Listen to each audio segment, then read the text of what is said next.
Commence à prier, dispose-toi. Dis Seigneur, je me dispose à toi. Seigneur, je me dispose à toi. Alléluia. Père, nous venons nous disposer à toi. Et tu prennes, Éternel, le contrôle. Et tu soumets nos pensées, tu les captives. Et nos cœurs soient à toi au nom de Jésus. Merci pour ta présence. Merci pour ta puissance. Merci, Éternel, Père, pour ton esprit. Merci pour ta parole. Au nom de Jésus. Amen. Elle fait tout ça à Dieu.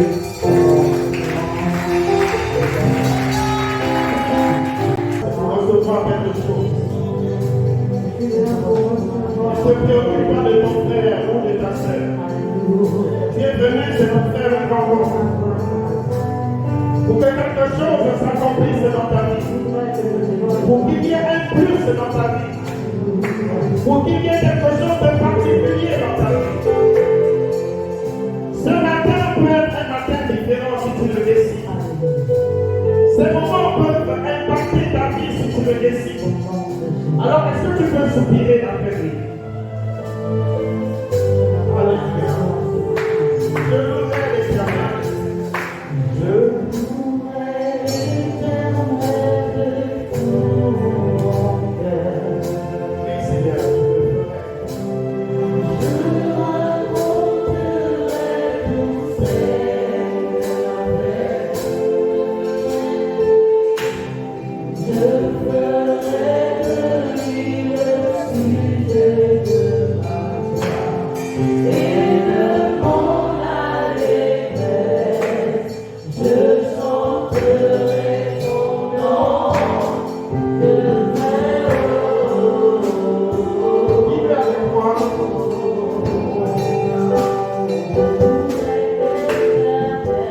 Je louerai l'Éternel de tout mon cœur.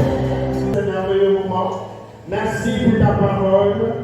Nous venons ce matin, Seigneur, te rendre grâce par nos acclamations. Alléluia.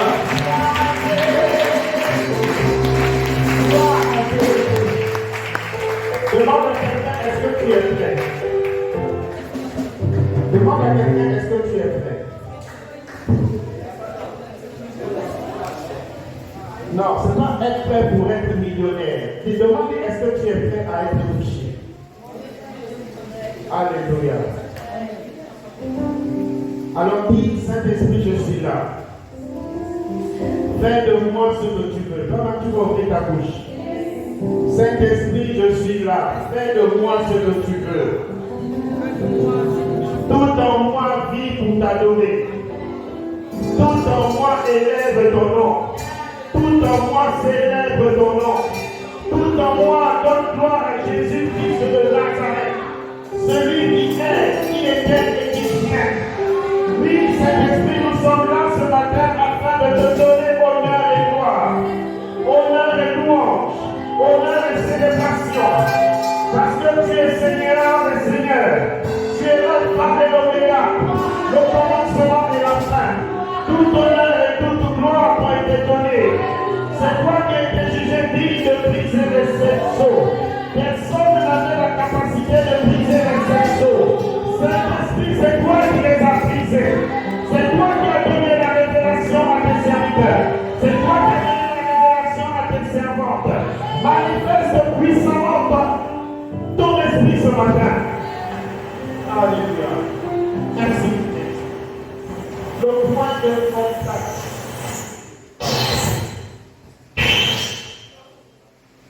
Le message ce matin est le point de contact. Nous voulons ouvrir nos Bibles dans Jean chapitre 5.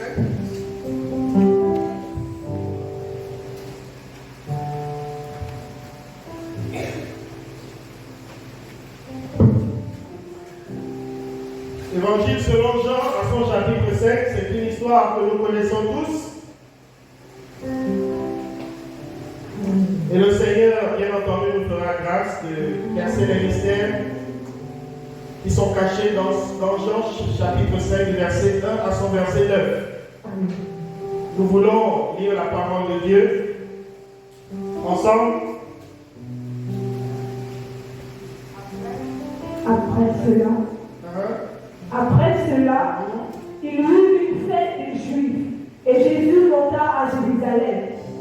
Or, à Jérusalem, près de la porte des brebis, il y a une piscine qui s'appelle en hébreu Bethesda, et qui a 7 portiques.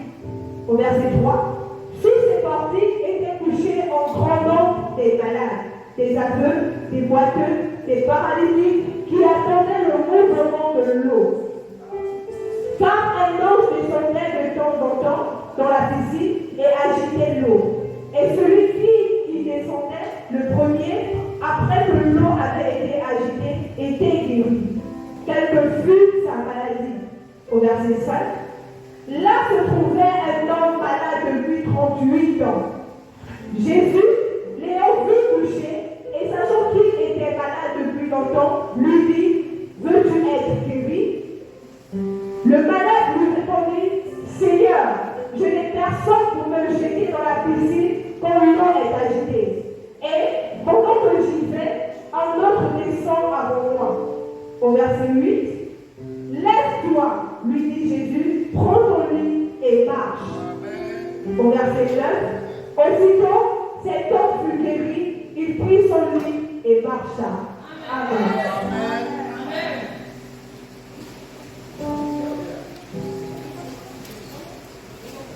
La Bible, prenons place, la Bible commence par nous dire après cela.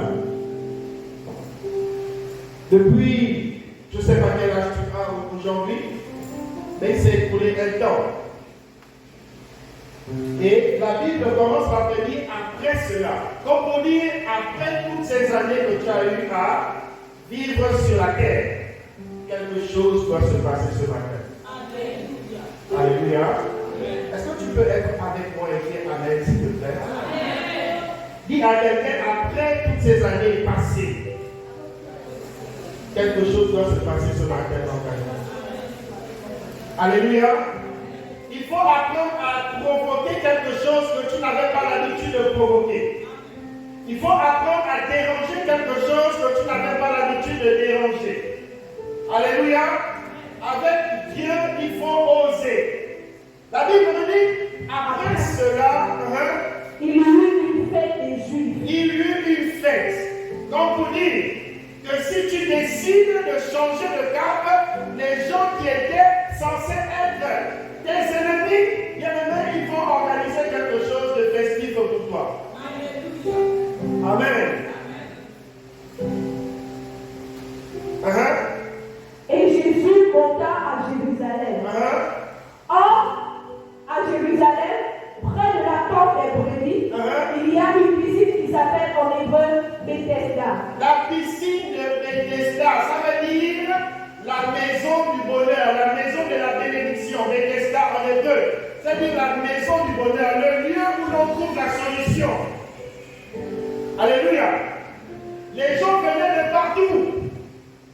Et en venant de partout, ils venaient dans une piscine, un lieu où on venait pour se baigner. Un lieu où les gens pouvaient quitter je ne sais pas, de la Chine pour venir uniquement à Canaan, juste pour attendre un certain mouvement. Alléluia. Mets ta main droite sur ton cœur et dis ceci. À partir de ce matin, je suis une bénédiction. Je suis une solution. Les gens viendront de partout pour me consulter. Au nom de Jésus. Au nom de Jésus. Alléluia. J'aimerais dire à quelqu'un que tu n'es pas un problème. Les gens ne doivent pas te fuir. Les gens ne doivent pas s'éloigner de toi. Parce que tu as une solution.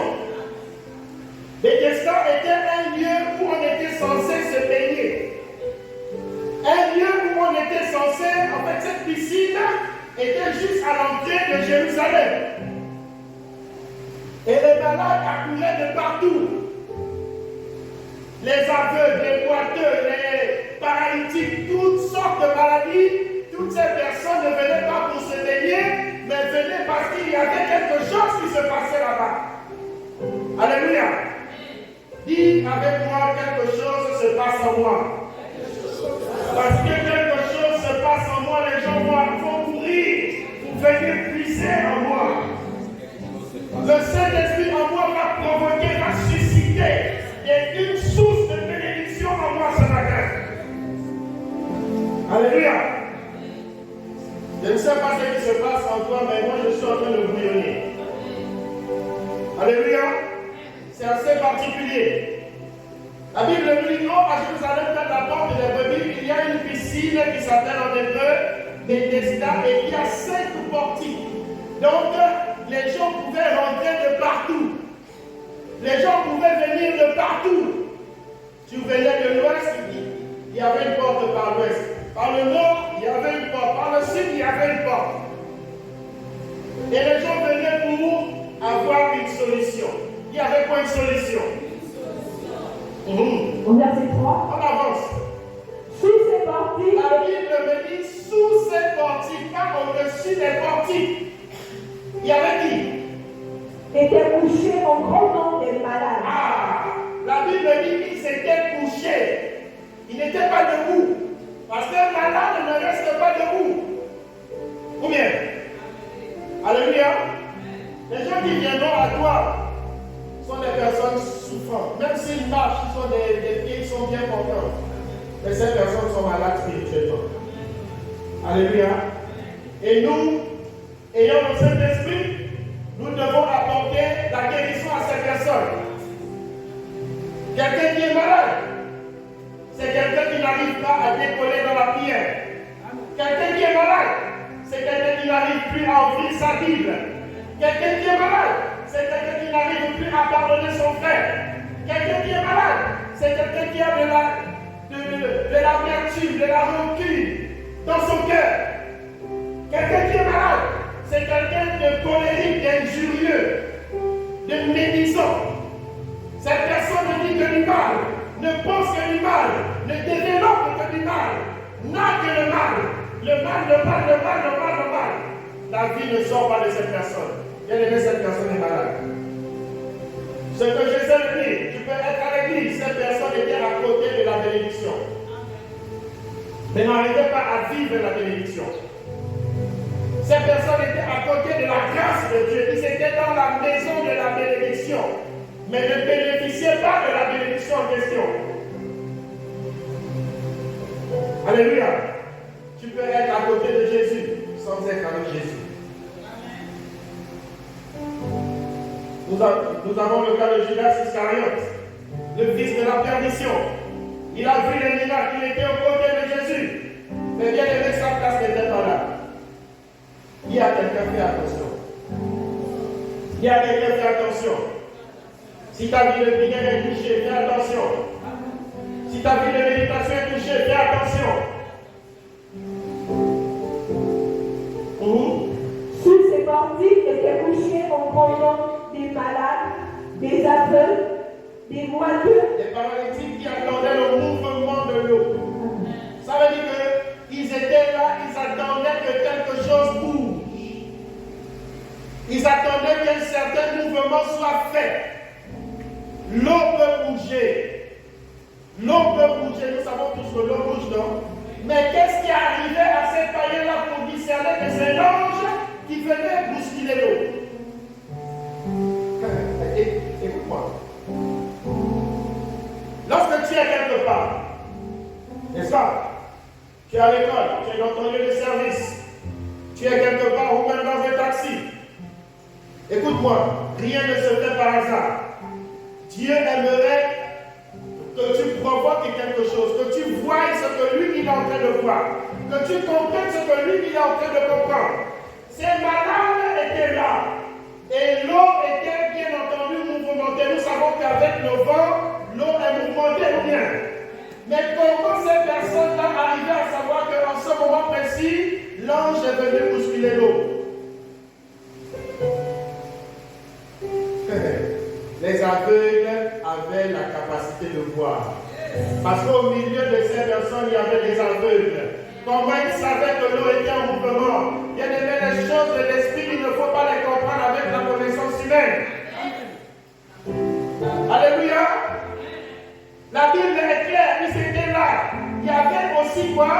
Des aveugles. C'est écrit, ou bien? Mais comment ces aveugles ont fait pour connaître le mouvement de l'eau? Comment ces aveugles ont fait pour connaître que là, il y a quelque chose qui est en train de se passer? Il y a quelque chose se passe en toi. Même si tu ne le vois pas, même si tu ne le sais pas, moi je le vois, moi je le sais. Dis-lui ça, s'il te plaît. Même si tu ne le vois pas, même si tu ne le sais pas, je le vois et je le sais. Alléluia. Sous ces portiques étaient couchés en grand nombre des malades, des aveugles, des boiteux, des paralytiques qui attendaient le mouvement de l'eau. La piscine en question, bien aimé, pourquoi ces personnes-là ne rentraient pas une bonne fois habitées dans la piscine? Hein? Je me suis posé la question et j'ai posé la question au Seigneur. Seigneur, mais pourquoi ils ne restaient pas une bonne fois dans la piscine? Et puis l'ange, quand l'ange venait bousculer l'eau, et tout le monde était guéri.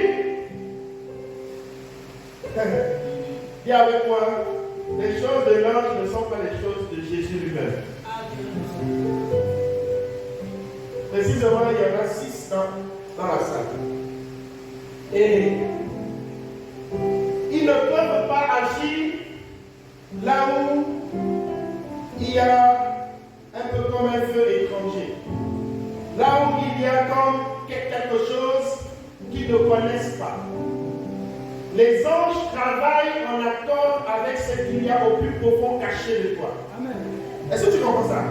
C'est-à-dire que ce que tu penses que Dieu ne connaît pas, Dieu connaît. Dieu sonde les cœurs. Et ça crée un blocage dans ta bénédiction. Ce qui crée que tu n'arrives pas encore à rentrer dans ta bénédiction, ce n'est pas quelqu'un, c'est toi-même. Ils étaient tous là, mais tous ne pouvaient pas être guéris. Amen. Au verset 4. Car un ange descendait de temps en temps. La Bible dit, un ange faisait quoi? Descendait de temps en temps. De temps en temps. Ça veut dire que ce n'était pas un truc que bon, il vient tous les midis, tous les jours à midi pile. On ne savait pas en quel moment l'ange devait descendre. Mais ces personnes quand même s'attendaient à quelque chose. Ils savaient que quelque chose pouvait se passer. Ils savaient que quelque chose pouvait changer leur destinée. Et ils attendaient au bon endroit.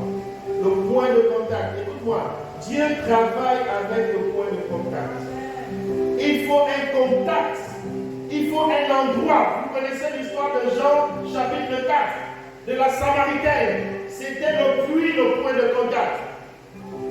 Il y avait une rencontre, il y avait une réunion qui était prévue à un endroit précis avec cette Samaritaine.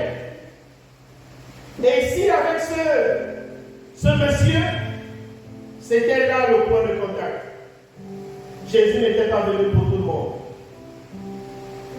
Amen. Jésus vient pour quelqu'un.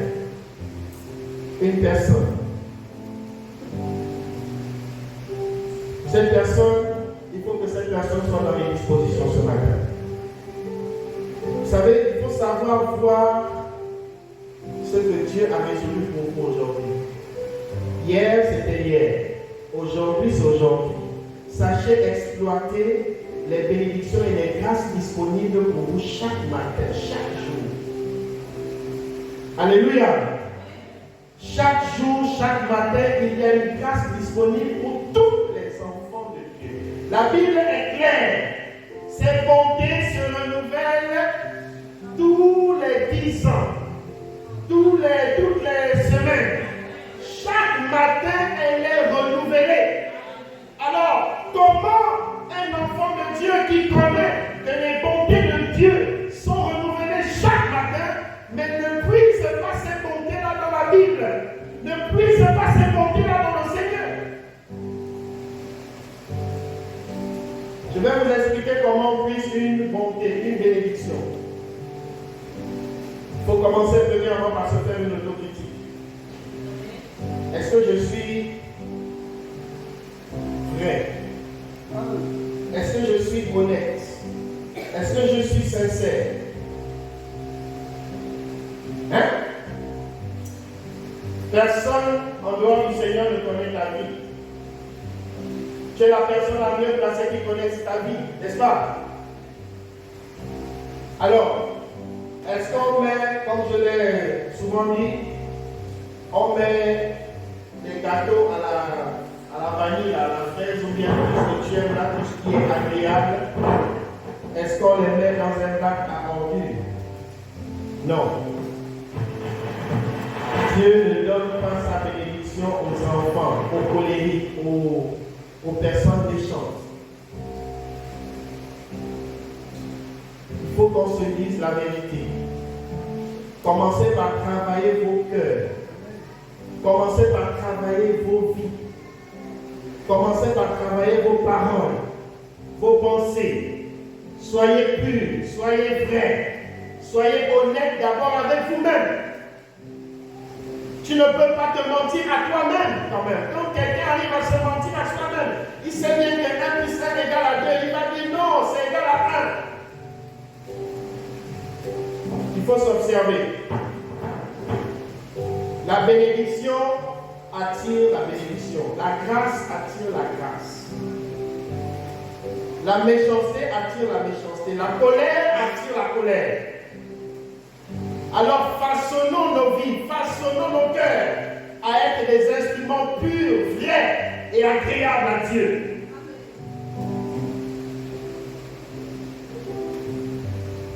Quand un ange descendait de temps en temps dans la piscine et agitait l'eau. L'ange venait pour une mission précise.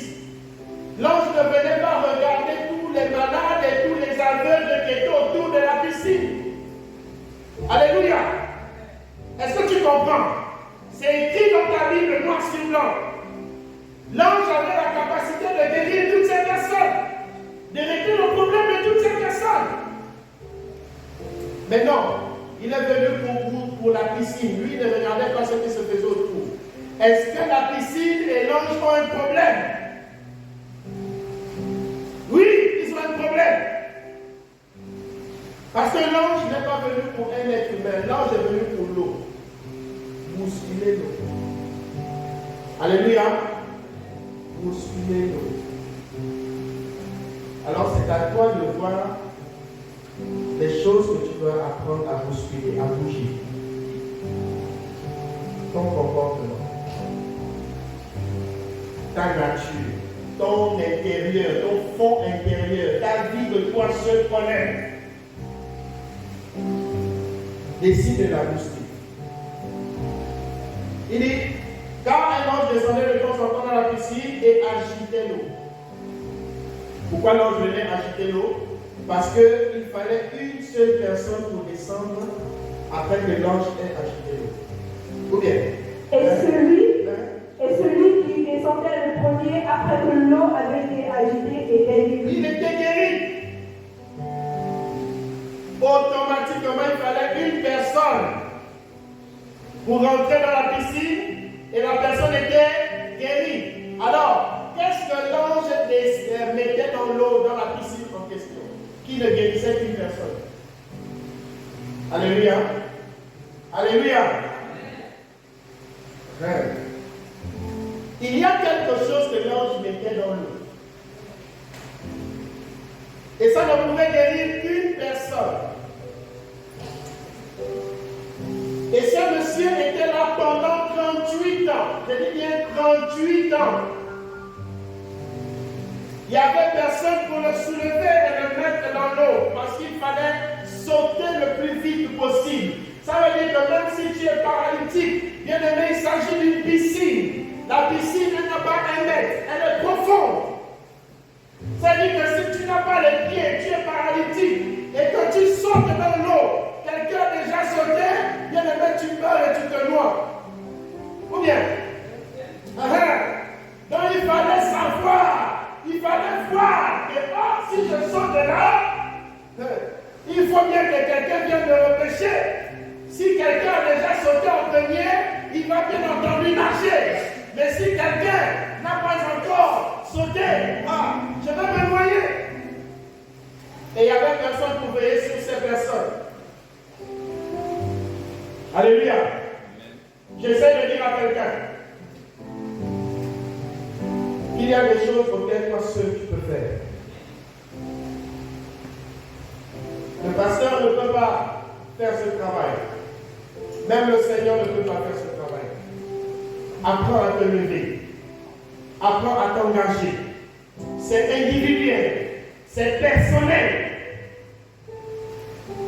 C'est pas parce que l'autre a eu une certaine grâce en dansant du pied gauche que tout le monde aura la même grâce en dansant du pied gauche. Non! Tu as ta grâce et cette grâce elle est rattachée à toi et à toi seul. Tu as ton couloir et ce couloir il est rattaché uniquement à ta catégorie de personnes. C'est pourquoi quand lui il venait, il n'y avait personne. Mais Jésus a pensé à lui. Alléluia. Ces aveugles, ces paralytiques étaient venus chacun avec son lit. Chacun avait son endroit là où il dormait. Et ils attendaient nuit et jour, nuit et jour, nuit et jour pendant des années. Pendant près de 40 ans, ils étaient tous là. Certains naissaient là, certains mouraient là, attendant seulement le mouvement de l'eau. À quoi t'attends-tu? Hein? Ou tu es venu à l'église parce que, bon, il faut que je sois là. Seigneur, je viens te rendre grâce. Oui, tu fais bien. Mais il y a des choses auxquelles il faut dépasser. Apprends à dépasser tes limites. Apprends à dépasser tes objectifs. Apprends à t'élever, à aller encore plus fort. Écoute-moi, attire sur toi toutes les grâces possibles de Dieu. Il faut que quand le Seigneur te regarde, il dise, as-tu vu mon serviteur? Non, une riche. Et puis Satan confesse, oui, je l'ai vu. Alléluia. Il faut que quand vous passez quelque part, quand vous marchez, vous devez sentir autour de vous la puissance et les anges de Dieu qui vous accompagnent. La grâce de Dieu doit être votre partage. Aucun obstacle ne peut vous atteindre, vous ne pouvez pas tomber. Je vais vous faire une confession. Les démons viennent à chaque fois, parce que quand on entend Dieu, quand on a l'esprit, on n'entend pas que Dieu, on entend aussi les autres. Et il faut savoir discerner. Ça c'est Dieu qui me parle, ça c'est pas Dieu qui me parle. Satan vient me dire, écoute, donne-moi ton fils. C'est donner son fils. Et puis je vais te bénir. C'est moi Dieu, je vais te bénir. Mais bien aimé, ce qu'il oublie, c'est que le sacrifice ultime a déjà été accompli. Alléluia. Je n'ai plus rien à offrir à Dieu. Il a déjà tout accompli. Il a resté la peine et non pour ça. Il fuit, il s'en va. Et il revient.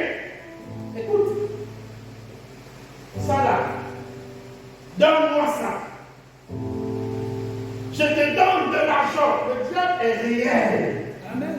Le diable a la capacité de remplir même cette assemblée-là. Il peut le faire. Il suffit que je lui dise, oui, je te vends mon onction. Cette parole est dans le sang de Jésus, bien entendu. Entourée et scellée dans le sang de Jésus. Il suffit que je lui dise, je te vends mon onction. C'est fini. Il remplit ça. Il fait l'orphelinat, il fait. Mais les gens verront, ils vont dire, waouh! Mais ils ne sauront pas l'alliance qui a été contractée en arrière. Hein? C'est réel. Il veut que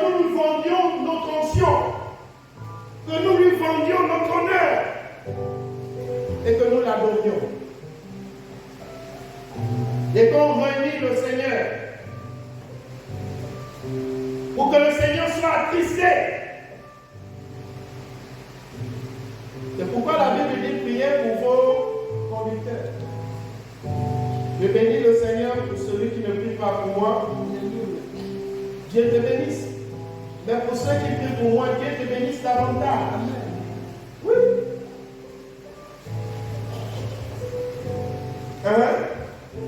Au verset 5. Attends, après que l'heure est ajouté. Au verset 5. Là se trouvait un homme malade depuis 38 ans. Dis avec moi 38 ans. Peut-être tu n'as même pas encore cet âge-là. Lui, il était habitué dans la maladie.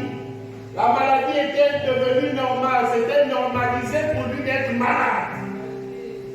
Il était formalisé en disant non, pour moi, il n'y a plus d'espoir. Certainement, je vais mourir ici comme les autres qui sont venus auprès de la piscine. Je les ai vus mourir. Moi aussi, je vais mourir là parce qu'il n'y a personne pour me jeter dans la piscine. Mais ton Dieu n'a pas dit son dernier mot. Alléluia. Ton Dieu n'a pas dit son dernier mot. Alors, au verset 6, Jésus l'ayant vu touché, et sachant qu'il était malade depuis longtemps, Jésus a fait quoi? L'ayant vu touché. Jésus n'a pas localisé tout le monde autour de la piscine. Jésus n'est pas venu pour s'adresser à l'ange en question qui venait bousculer l'eau de temps en temps. Il n'a pas le temps de l'ange. Jésus n'est pas venu pour tous les malades. Jésus a fixé son regard sur une personne qui va citer son nom ce matin. Alléluia. Une personne. Nous pouvons être des millions ici, mais Jésus fixe son regard sur une personne. Pas tout le monde. Les autres avaient toujours le regard sur la piscine. Les autres s'attendaient toujours au mouvement de l'ange. J'aimerais dire à quelqu'un qu'il y a plus grand. Ce que tu veux faire avec ton Dieu, c'est petit. La vision dont le Seigneur a avec toi, il veut travailler avec toi, c'est beaucoup plus grand. Donc tu n'as pas idée. Alléluia. Toi tu regardes au bout de ton nez, mais ton Dieu dit non, ça c'est petit. Tu attends quelque chose de petit. Tu attends quelque chose d'un ange. Mais moi-même, qui était au commencement de toutes choses, moi-même, qui suis la fin de toutes choses, moi-même qui suis le créateur de toutes choses, je te localise ce matin. Et je parle à ta vie ce matin. J'annonce des mystères cachés. Comme ça dit ce matin. Je réveille tout ce qui est endormi de toi ce matin. Alléluia. Quand Jésus te localise, bien-aimé, le royaume de Dieu te localise. Je dis les milliards d'anges te localisent. Je ne parle pas des anges, je dis des milliards d'anges sont déjà localisés. Parce que le maître lui-même t'a localisé. Alléluia. La Bible me dit Jésus, virgule, c'est où? Jésus, attends. La Bible dit Jésus. Pourquoi il y a S à Jésus? Ça, c'est un autre mystère. Il m'a enseigné sur ça. Je vais t'expliquer ça après. La Bible dit Jésus, virgule. Comme vous dites, comme dans les films avant, à notre époque, en 75, peut-être tu n'étais pas encore né, ça faisait souvent voilà. Après, on coupe. Il faut revenir dedans. Et là, tu as envie de suivre la suite. Tellement la série était. J'étais païen. C'est pas que je suis les séries aujourd'hui, non. Ça c'était les Black, les Carrington, les dynasties, voilà. Les top modèles, les Santa Barbara. La vieille aimait suivre ça. Et comme bon, elle suit nous aussi, on était là-dedans, on regardait, et puis quand tu commences à comprendre, et puis tu aimes, et puis tu suis, et puis.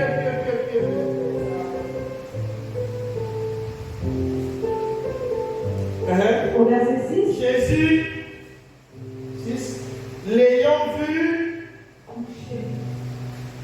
Jésus ne l'a pas vu debout.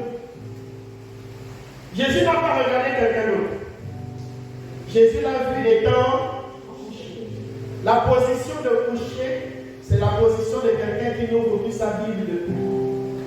La position de coucher, c'est la position de quelqu'un qui n'a plus un temps d'intimité avec le Seigneur.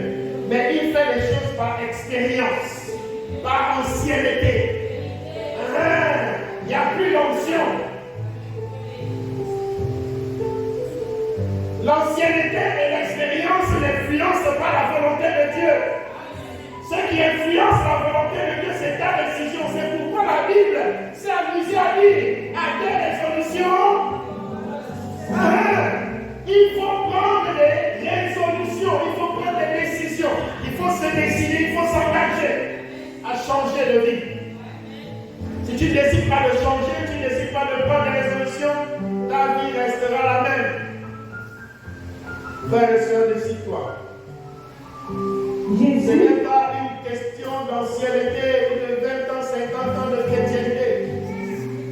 Il y a des chrétiens aujourd'hui, moi j'ai 30 ans dans la foi. Moi j'ai 50 ans dans la foi. Jésus n'a rien à faire même si tu as 1000 ans.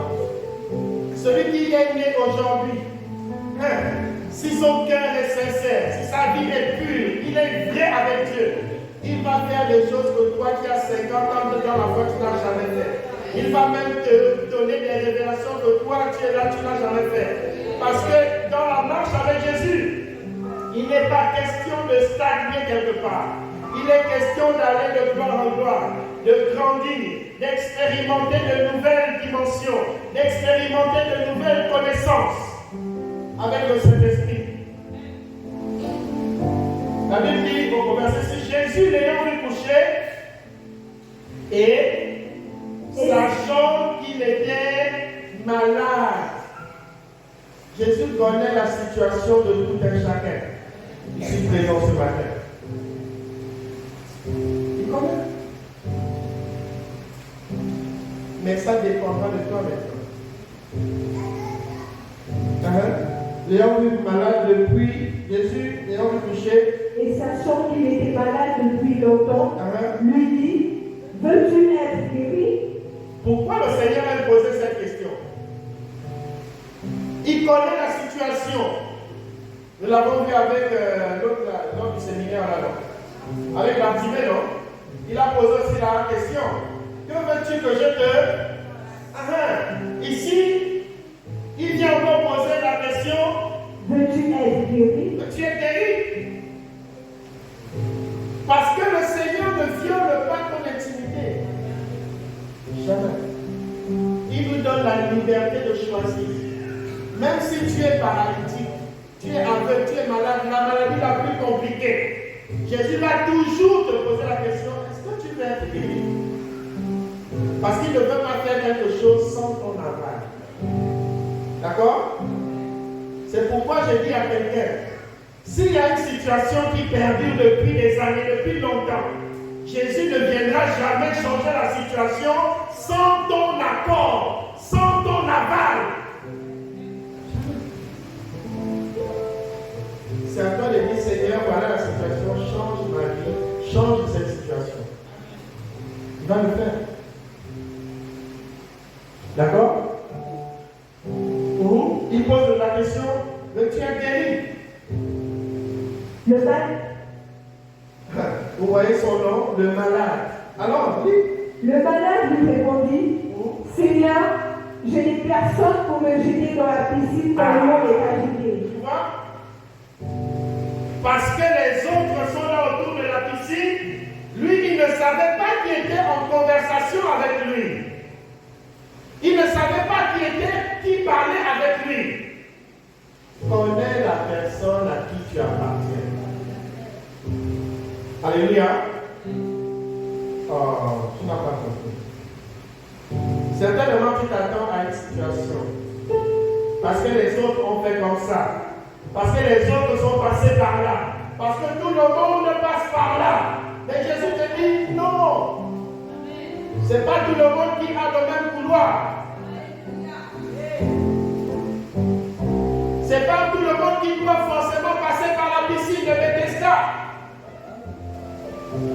C'est pas tout le monde qui doit. Non! Je suis moi-même en train de te parler ce matin. Mais sais-tu qui je suis? Sais-tu que tu as la guérison en toi? Hein? Toi-même, tu as la guérison en toi. Tu as le Saint-Esprit. Le malade lui répondit, Seigneur, je n'ai personne pour me jeter dans la piscine quand l'eau est agitée. C'est pas ça. Il y a quoi? Il y a une virgule, non? Est-ce que tu connais des phrases où il y a une virgule? On met et, après on met encore virgule. C'est pas ça. Ça veut dire qu'on peut même mettre 6 points de suspension. On met 1, 2, 3. On met même 9. On met encore. Mais on n'a pas voulu mettre autant de points de suspension. On met une, après on met, normalement la virgule, ça veut dire et non. Ou bien, quand on met la virgule, c'est pour poser un temps mort. Mais on met virgule, on met et, on met encore virgule. C'est le seul passage dans toute la Bible qui comporte ça. Il n'y a pas de et, virgule, on met virgule, on met et, après on met encore virgule et on explique. Il n'y a pas de. Je vais t'expliquer pourquoi. Ici, il y a une conversation entre la divinité, entre l'autorité et un malade.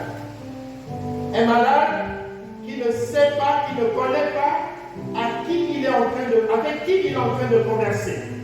On est d'accord? Alors, ce malade, il répond au Créateur des anges, au Créateur de la piscine, au Créateur de la guérison, au Créateur de l'homme. Il répond, écoute, il n'y a personne pour me jeter dans la piscine comme les autres. Et il dit, et pendant que j'y vais, vous savez comment il marchait?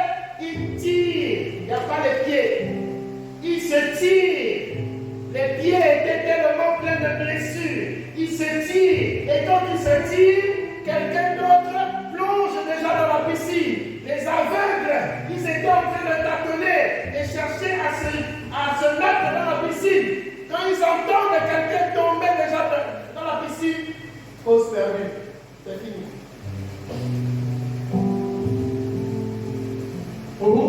Et pendant que j'y vais, un autre descend avant moi.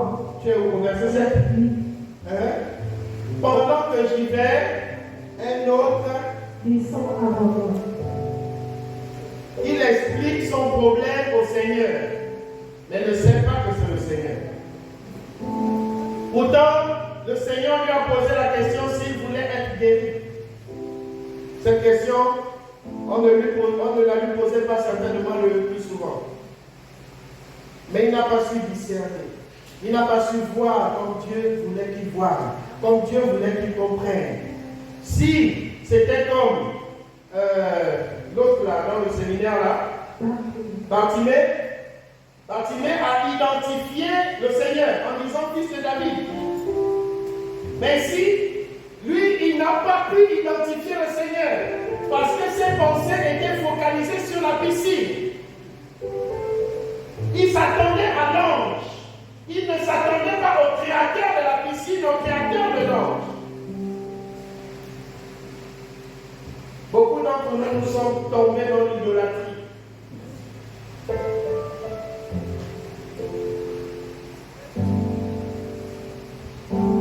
Alors? Au verset 8. Attends. Pendant que j'y vais, un autre descend avant moi.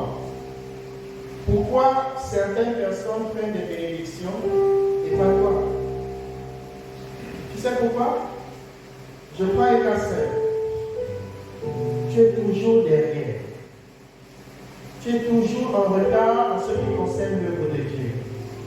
Mais tu veux les grandes choses avec ce même Dieu. Hein? Si le Seigneur a la primauté dans votre cœur, les jours du culte doivent être et sont censés être des jours où C'est Dieu qui nous donne la vie. C'est Dieu qui nous donne ce souffle de vie, qui nous donne la santé, qui nous donne tout ce que nous avons.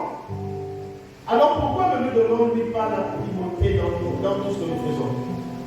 Il suffit de regarder à quelle heure tu viens. Quand il y a les réunions, tu n'es pas là. Les temps de prière, il n'y en a plus. Spirituellement, tu es mort. Et ton rendement à l'église, il n'est plus optimal. Quand tu venais de donner ta vie à Christ, tu voulais même dormir à l'église. Tu étais là constamment, tu aimais le Seigneur, tu étais zélé. Mais tu as perdu ton plus grand amour. Pourquoi ces choses? Mais en termes de bénédiction, Seigneur, c'est moi, Seigneur, bénis-moi. Non, Dieu n'est pas bête. Il faut que vous le sachiez, que vous le compreniez une bonne fois pour toutes. Dieu ne peut pas vous donner des choses saines si vous êtes des enfants. C'est impossible. Tu prends 1 milliard, tu donnes ça à un bébé. Qu'est-ce qu'il va faire? Ou à un chien. Pourquoi? La bénédiction obéit à des principes. L'office prodigue, donne-moi ma bénédiction. Qu'est-ce qu'il a fait de cette bénédiction? Il allait la dilapider, n'est-ce pas? Dieu ne donne pas des choses saines aux enfants. C'est pour votre propre bien. Jusqu'ici, vous n'arrivez pas à percer spirituellement, à être des pères et des mères, des hommes qui pèsent sur le Gabon, des hommes qui influencent les autorités et les principautés dans le pays Gabon. Pourquoi? Parce que vous êtes encore des enfants. Beaucoup pensent être grands déjà, mais alors qu'ils ne sont même pas encore nés. Grandissez. Soyez humbles. Humiliez-vous devant le Seigneur, devant vos frères, devant le Seigneur, devant tout le monde. Même si vous connaissez, dites je ne connais pas. Mettez le Seigneur en toutes choses. Donnez-lui louange et gloire. Honorez le Seigneur, toujours l'honorer, toujours lui mettre à la première place.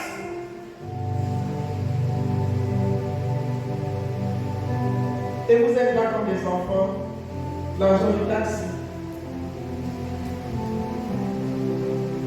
Seigneur, j'ai mal à la tête, je suis malade.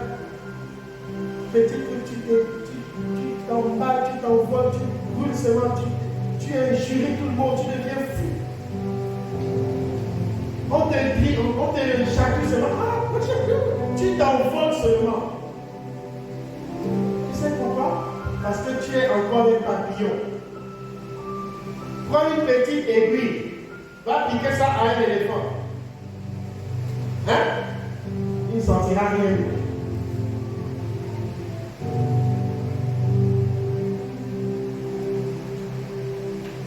Le Seigneur nous appelle à être des autorités. Des autorités fortes et puissantes, enracinées dans sa parole.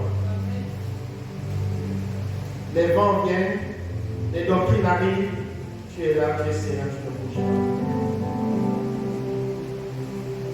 Soyons profonds, soyons sérieux dans notre engagement avec Jésus. Donnons-lui la primauté.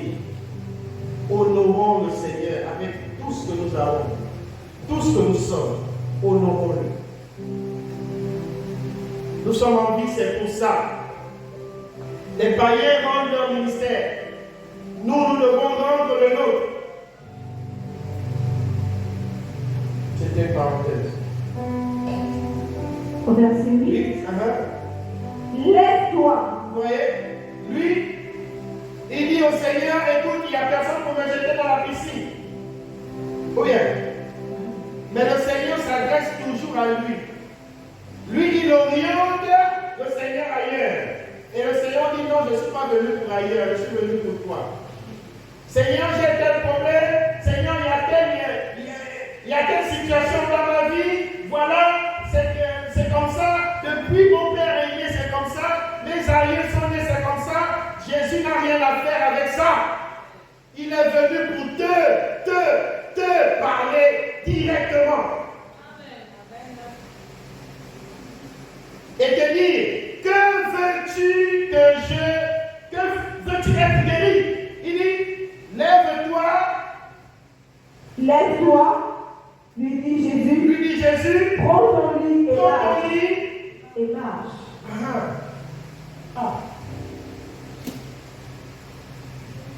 Veux-tu être guéri? Veux-tu être guéri? Pour être guéri, il faut d'abord reconnaître qu'on est malade. Tu connais tout? Oh, moi, tu es fou. Tu ne connais rien? Tu es un? Seigneur, je ne connais rien.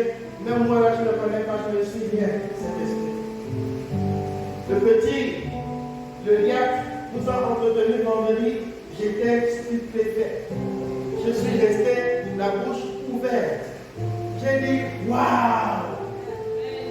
Quelqu'un qui vient d'arriver, il vient de donner sa vie à Christ. J'ai dit, waouh! L'expression, la liberté. Il parle de Jésus parce qu'il parle de ce qu'il a, de ce qu'il est.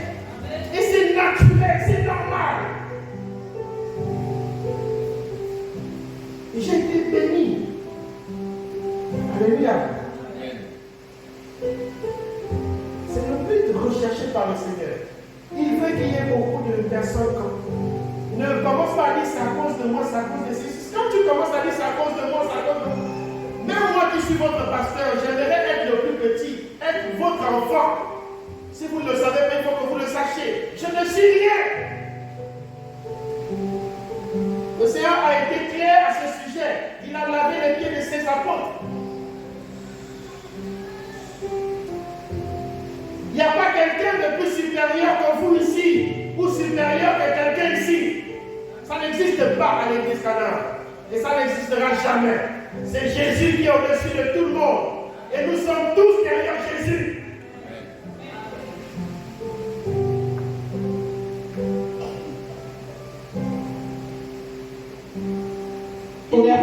Il dit aux malades, lève-toi. Tu vois, quand Jésus dit, lève-toi, quelqu'un peut venir parler, l'ange peut venir parler, l'homme peut venir dire, oh, ceci, cela, lève-toi. La personne ne dépendait plus du mouvement de l'homme.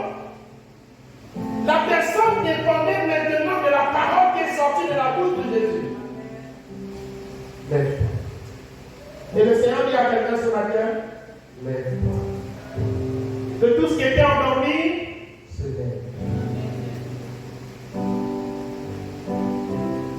Alléluia. Il dit au malade, lève-toi. Il envoie une parole puissante. Il envoie une parole agissante.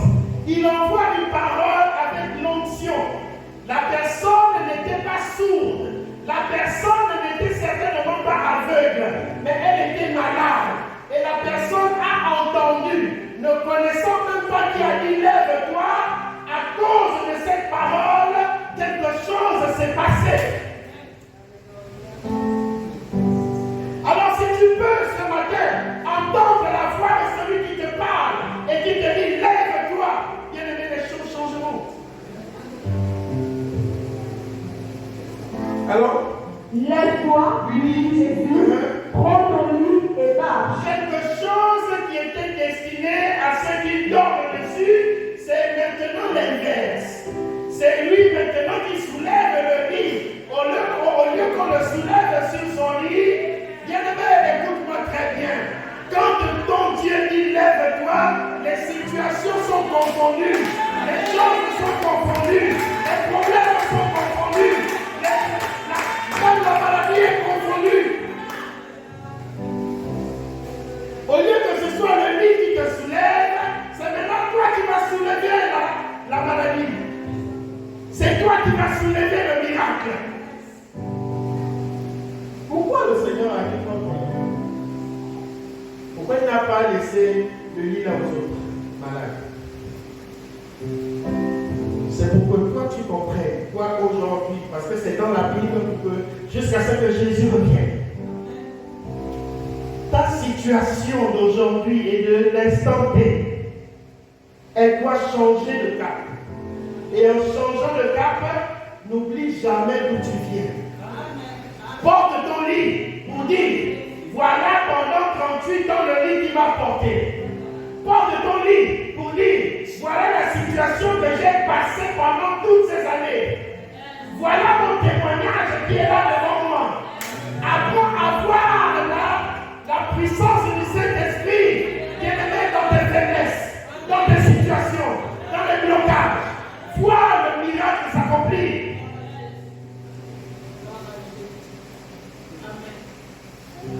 Mais si tu vois que c'est normal, c'est comme quelqu'un me disait, oh, je ne suis pas venu à l'église parce que je suis malade. Je me suis mise à rire au bureau. Je dis, mais ça c'est encore quelqu'un qui est inconscient. Ne sais-tu pas que tu es le temple du Saint-Esprit? La maladie n'a pas de raison d'être en toi. C'est faux. Alléluia. C'est quel jour-là j'ai failli être souffrant du palu. Et puis, j'ai regardé ça comme ça, je dis, palu, tu t'es trompé de corps. La Bible est claire, elle dit, c'est pas moi qui dis, c'est Christ qui dit en moi. Le palu est parti. Là, je suis en train de transpirer. Le palu, il n'aime pas le feu. Là où il y a le feu, il n'aime pas. Il aime quand on dort. Il y a des situations qui sont là. Ton mariage est en train de dormir. Ta guérison est en train de dormir. Toi aussi, tu viens, tu couches, tu dors avec cette situation. Tu normalises cette situation. C'est normal que je sois dans le célibat. C'est normal que je sois malade. C'est normal que je sois toujours souffrant. Telle maladie. Et vous dormez ensemble. Vous faites même, vous êtes là, tu dors avec le palu.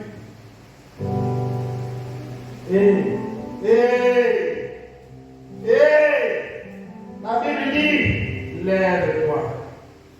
La Bible dit, lève-toi. La Bible dit, lève-toi. Le Saint-Esprit qui m'a dit, à l'instant, j'ai dit ça 3 fois et j'ai obéi. Il faut se lever pour porter un miracle, pour porter le lit de ton célibat, pour porter le lit de cette maladie, pour porter le lit de ton chômage, pour porter le lit de je ne sais pas quelle situation tu traverses. Il faut se lever. Et tu ne te lèves pas, tu normalises, et puis c'est normal. Il y a quelqu'un, porte ton lit. Laisse ton lit. Dis-lui ça, s'il te plaît, dis ça. Si tu peux même te lever, dis à quelqu'un, laisse ton lit. Laisse cette situation. Pour laisser cette situation, il faut se lever. Et se lever, c'est une décision. C'est une responsabilité de dire, je décide de me lever. Et quand tu décides de te lever, tu ne tomberas plus malade 1 fois par semaine. Donc on ne fera plus partie dans la liste de Satan, des gens qui doivent tomber malades 1 fois par semaine. Oh. Satan a une liste. Des gens qui sont reconnus que eux, ils doivent tomber malades 1 fois par semaine ou bien 1 fois par mois. Pour qui n'adore pas le Seigneur. Il commence par toucher ta vie de prière. Toi-même, tu sais que tu ne pries plus. Tu es mort. Tu n'entends plus le Seigneur même te parler. Tu n'ouvres plus ta vie. Tu ne pries plus depuis longtemps. Tu es couché sur ton lit. Tu normalises la paresse. Tu justifies la paresse. Tu arranges la paresse. Tu expliques la paresse. Tu harmonises la paresse. Et tu te dis, oui, c'est normal. Je vais ouvrir la Bible demain. Tu dors. Je vais prier demain. Tu dors. Continue de dormir. Les héros, quant à eux, ils se lèvent quand toi tu es en train de dormir. Les héros, quant à eux, à 3 heures du matin, ils sont debout. Ils prient en langue, ils prient en langue. Et quand tu les vois le matin dans leur grosse voiture, frère, bonjour, ils t'éclaboussent. Oh, Seigneur, attends mon tour. Seigneur, attends mon tour. Ton tour ne viendra pas. Tu vas continuer de dormir. Dors et bonne nuit. Après, tu viens.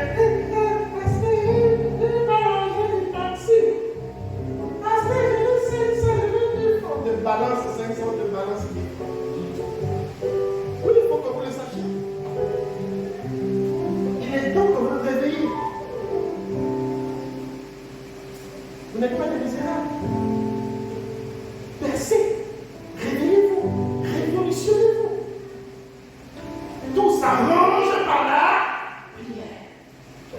Tout s'obtient par la prière. Tout ce que nous avons aujourd'hui, c'est la prière.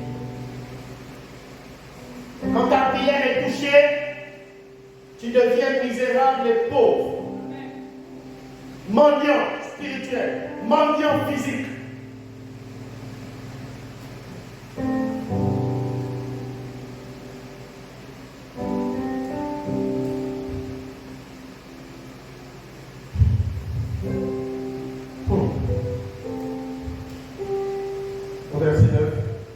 Aussitôt, cet homme fut guéri. La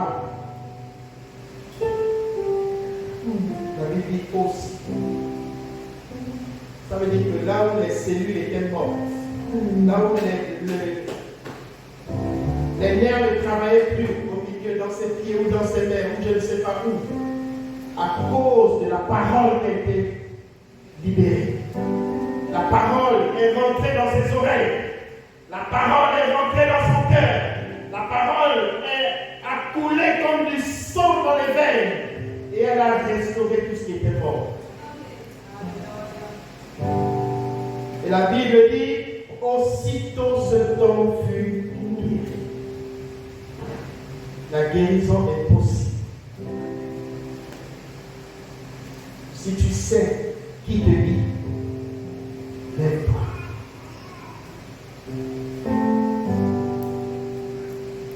Alléluia. On va lire Actes chapitre 5.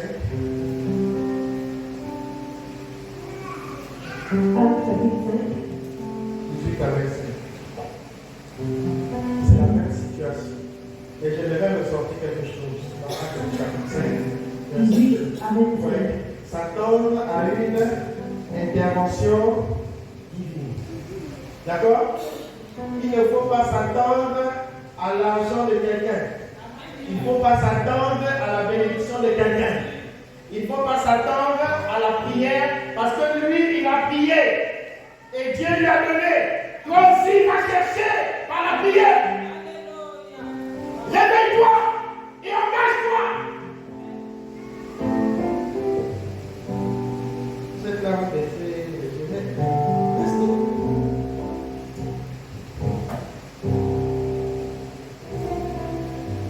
Au verset 18, mirent les mains sur les apôtres et les jetèrent dans la prison publique. Mais un ange du Seigneur, ayant ouvert pendant la nuit les portes de la prison, les fit sortir et leur dit, allez, tenez-vous dans le temple. Qu'est-ce qui était la motivation des apôtres? Pourquoi le Saint-Esprit est allé les délivrer de leur prison? Hein? Tu sais pourquoi? Parce que quelque chose brûlait en eux. Ils brûlaient d'annoncer l'évangile. Ils brûlaient de parler de Jésus. Ils brûlaient d'aller évangéliser. Et à cause de cette brûlure, on les a mis en prison. Et en les mettant en prison, le Saint-Esprit, voyant le feu qui est en eux, voyant la volonté qui est en eux, voyant le zèle qui est en eux, il a dit, vous ne resterez pas là-bas. Qu'est-ce qu'il a fait? Mais un ange du Seigneur ayant ouvert pendant la nuit les portes de la prison, les fit sortir. D'accord? Ils sont sortis de la prison était toujours fermée.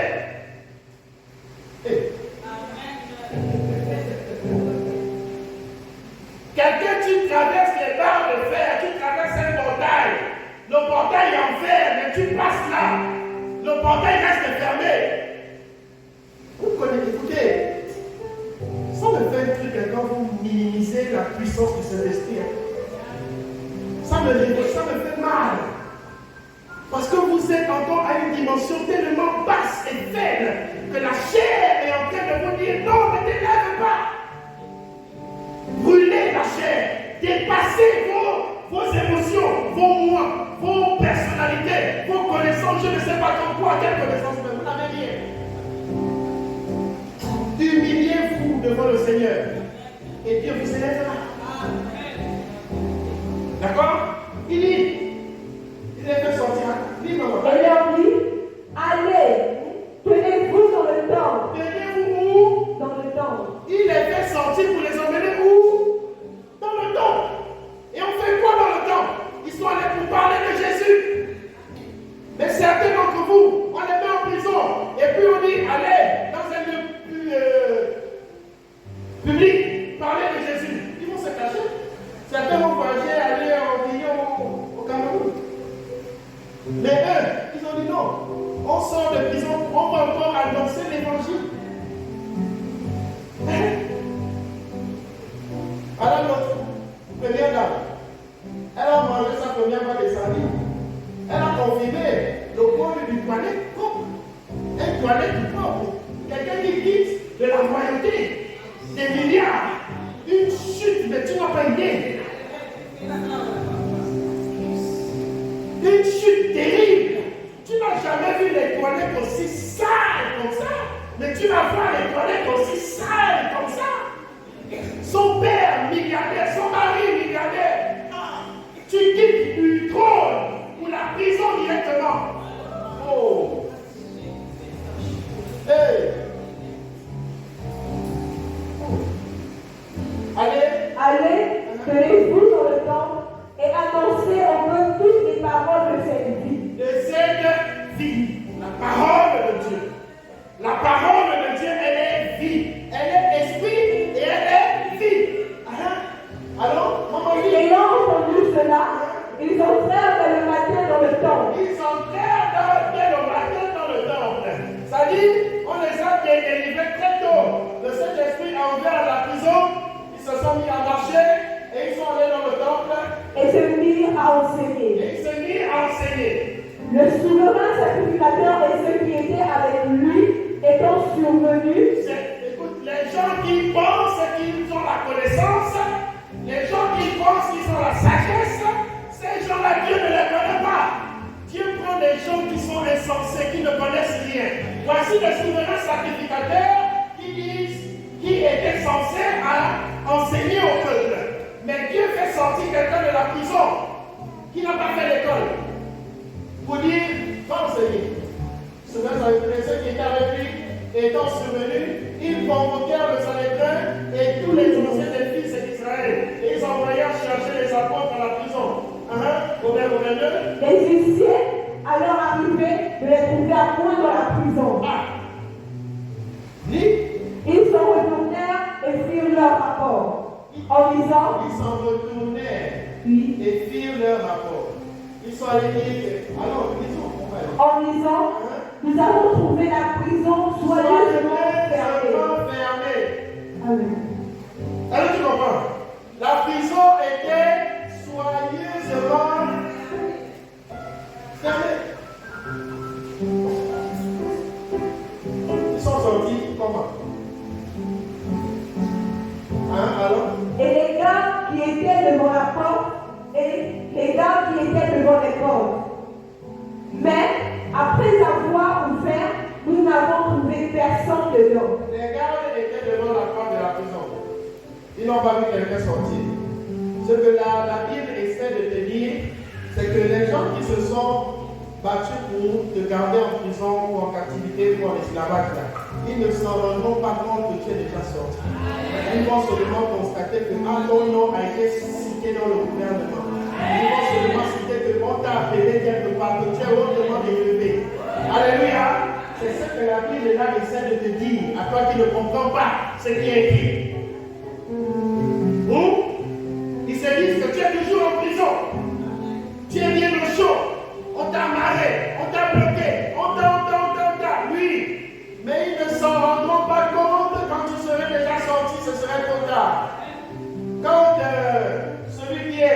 la prison, il allait à la primature Joseph.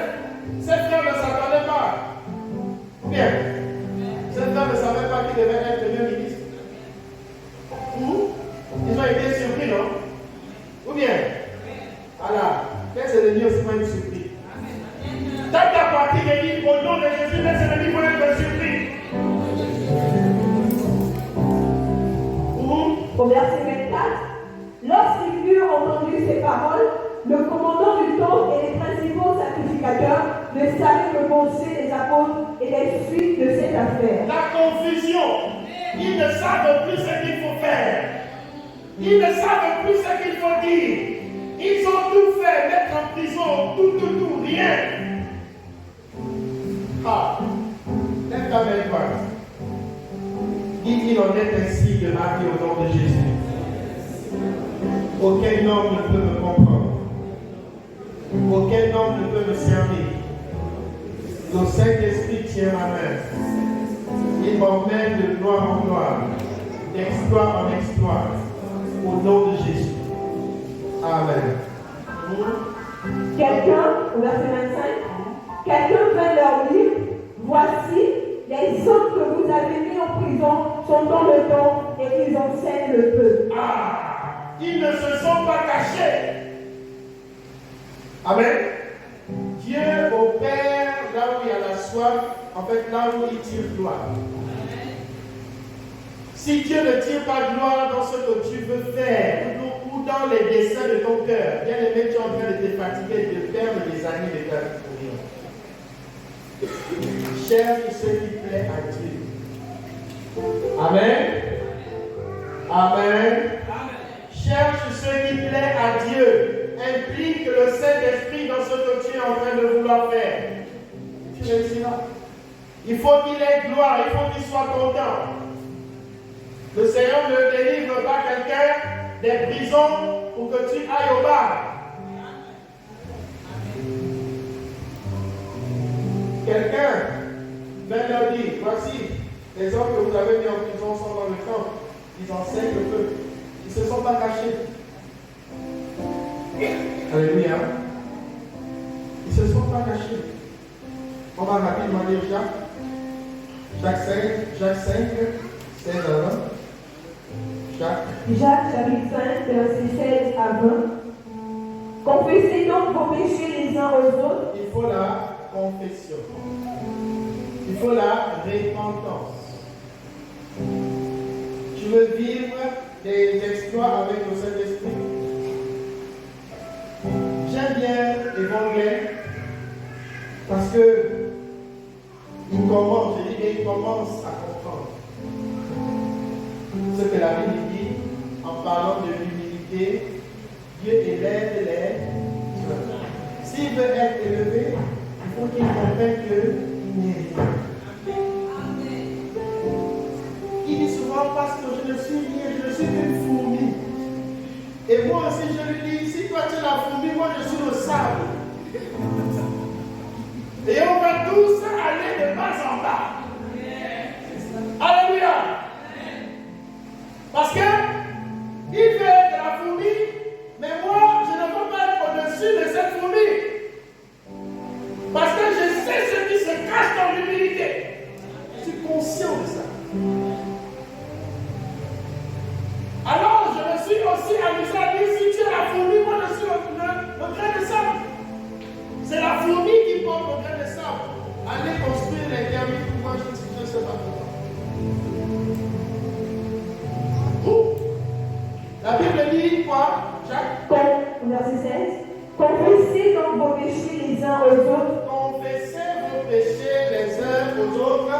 Et priez les uns pour les autres. La prière avec ton frère, la prière avec ta soeur. Sans la prière, il n'y a pas de contact avec le Seigneur. Dieu tisse une alliance, Dieu tisse un contact avec son peuple au travers de la prière. C'est pourquoi le diable touche ta vie de prière pour couper la connexion avec le Saint-Esprit. Afin que vous soyez guéris. La prière fervente du juste a une grande efficace. Élie était un homme. Il faut être juste. pour que ta prière porte une réponse. D'accord? Être justifié. C'est-à-dire, toi-même, quand tu te regardes, tu dois être capable de te parler, de voir. Ça fait longtemps, tu as même fait 5 minutes de prière. Ça fait longtemps. C'est ici à l'église, quand tu viens, prier pour ça, tu pries bien, et à la maison même, 3 minutes même de prière, il n'y a plus ça. Tu es tellement préoccupé par l'argent.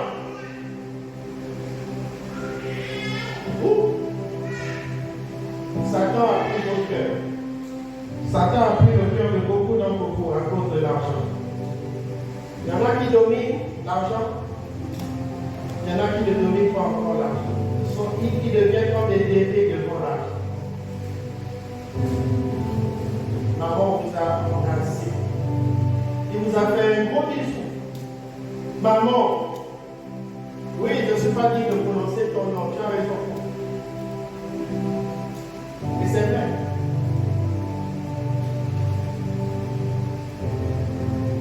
Ils sont là.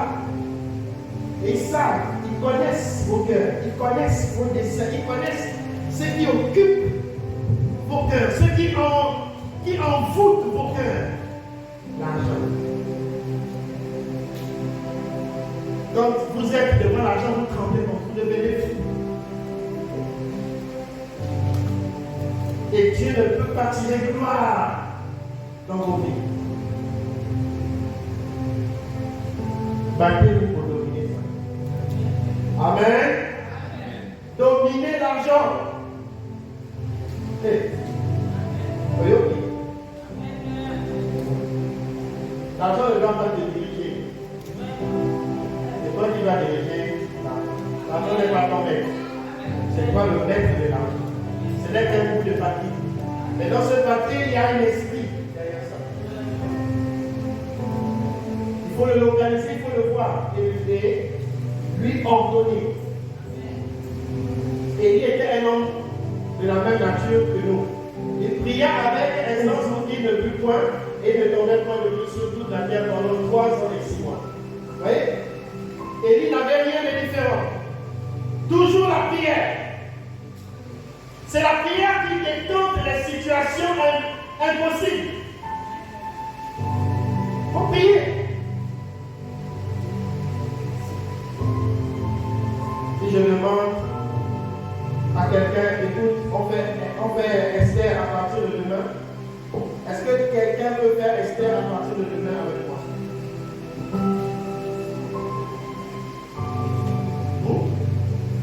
Est-ce que quelqu'un peut faire Esther à partir de demain avec moi?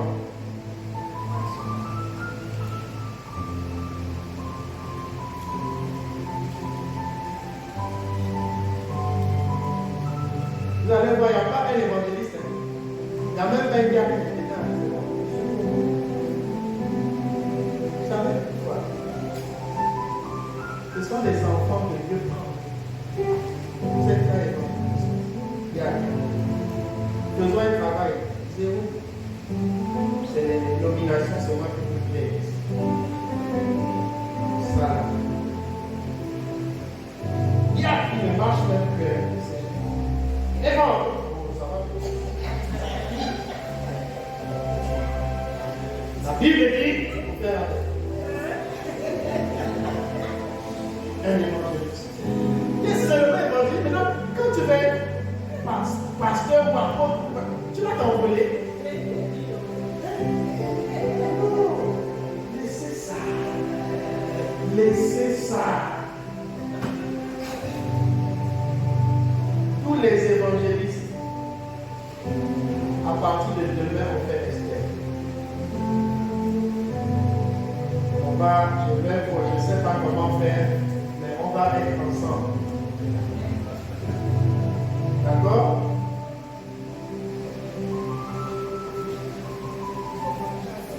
Oh, donc moi c'est Linda. Oui, elle est là. Oh là là.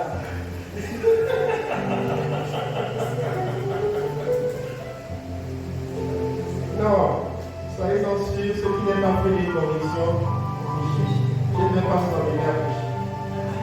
Je ne peux pas vous obliger obligé. Si le Seigneur lui-même il demande au malade, que veux-tu que je te fasse? Moi, je ne suis pas là pour vous obliger. Disons la Bible. Puis il pria de nouveau et le ciel de la pluie et la terre produisit son fruit. Si quelqu'un parmi vous s'est égaré loin de la vérité et qu'un autre lui ramène, qu'il sache que celui qui ramènera un pécheur de la voie où il s'était égaré. Excuse-moi. Si quelqu'un parmi vous s'est égaré loin de la vérité et qu'un autre lui ramène, là encore, pour ramener quelqu'un qui s'est égaré de la vérité, il faut que toi d'abord tu sois dans la vérité. Pour amener quelqu'un dans la vérité. Hein? Et ça, il faut de la volonté. Il faut évangéliser. Il faut aller et parler de Jésus.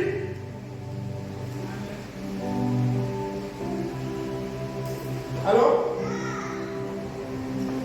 Et qu'un autre lui ramène, au verset 20, qu'il sache que celui qui ramènera un pécheur de la voie où il s'était égaré sauvera une âme de la mort et couvrira une multitude de péchés. Voilà. Qu'il sache que celui qui ramènera un pécheur de la vie où il s'était égaré sauvera une âme de la mort et couvrira une multitude de péchés. C'est-à-dire, comme tu es un instrument de Dieu, ça doit être en toi, ça doit parler en toi, ça doit vivre en toi.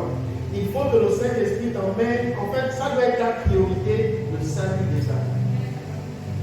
Celui qui était pécheur, tu le ramènes.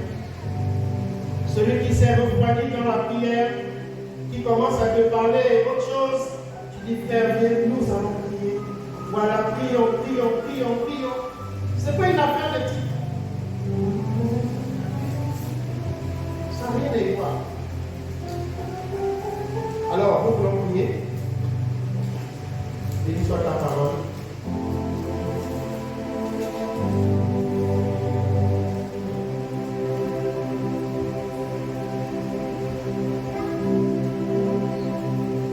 Alléluia.